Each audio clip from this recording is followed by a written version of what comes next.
સુરતમાં બેફામ વાહન ચાલકો વારંવાર અકસ્માતની ઘટનાઓને અંજામ આપી રહ્યા છે, ત્યારે સોસી સર્કલ પાસે બેફામ ઇકો કારના ચાલકે અકસ્માત સર્જી 2 વાહન ચાલકોને ઇજાગ્રસ્ત કર્યા હતા।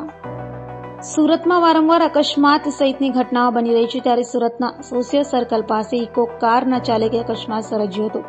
સોસી સર્કલ ભાટિયા કોમ્પ્લેક્સ પાસેથી પસાર થતી ઇકો કારના ચાલકે બેફામ કાર હંકારી સ્ટેરિંગ પરથી કાબુ ગુમાવી 2 બાઇક ચાલકોને અડફેટે લેતા તેઓને ઈજાઓ પહોંચતા સારવાર માટે હોસ્પિટલે ખસેડાયા હતા, જ્યારે અકસ્માત સર્જનાર ઇકો કારના ચાલકની પોલીસે અટકાયત કરી હતી।